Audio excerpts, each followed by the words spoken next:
Hey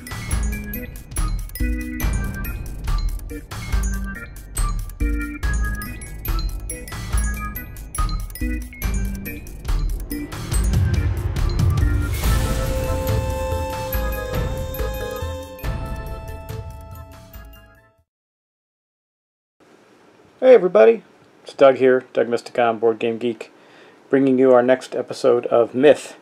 Now, got a little bit of a dilemma this time around.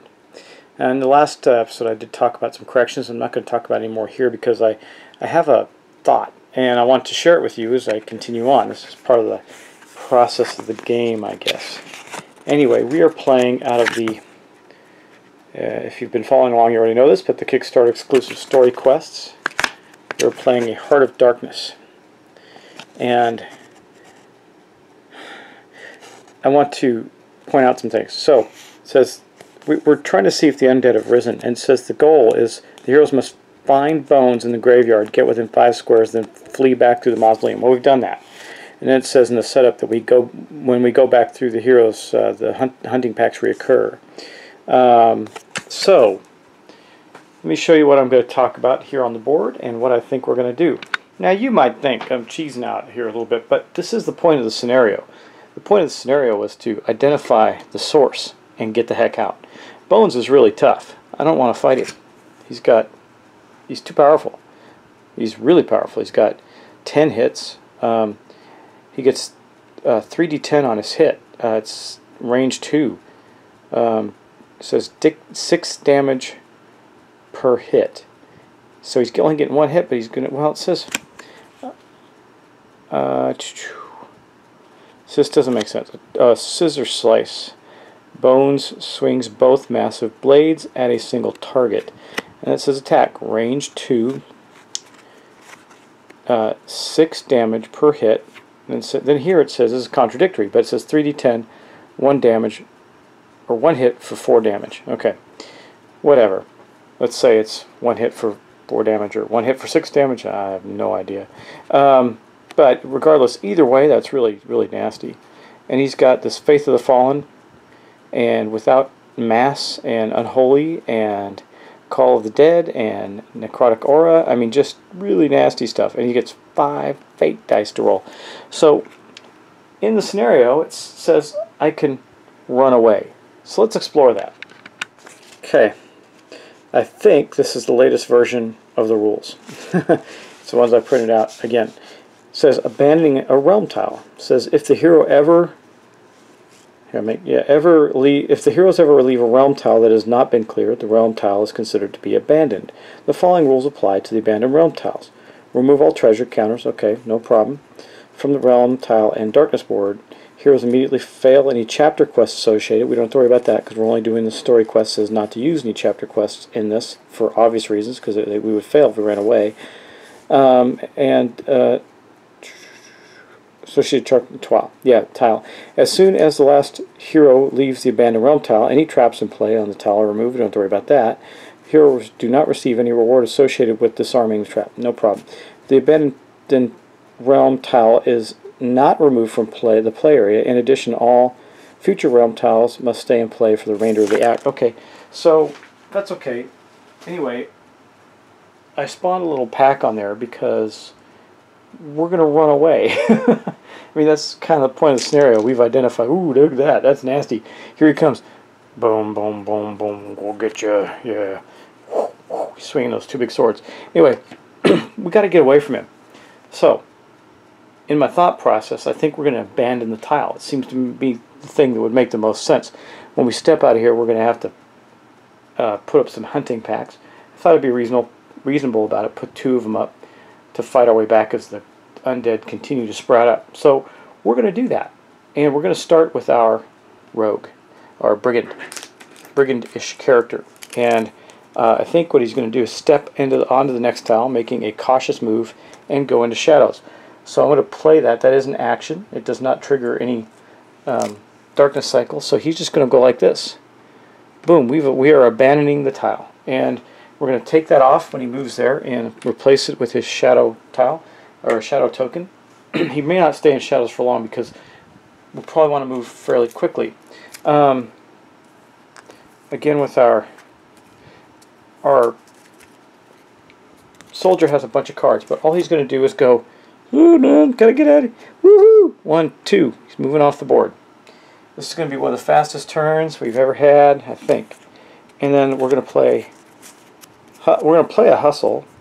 It is going to increase the darkness by 1 on our acolyte, which is going to give him +2 movement. So he's going to move 4. I put that in his slot there. And so the acolyte turns around and goes, he's really scared because the unholy power of Bones. He goes 1, 2, 3, 4. So we're going to be, wait, 1, 2, 3, 4. Yeah, we're going to be there before that happens. And then we have, and I got to move the darkness to 1. It's back around to 1. And then I'm going to use, well, might as well get this party started. I'm going to use sprint for our apprentice.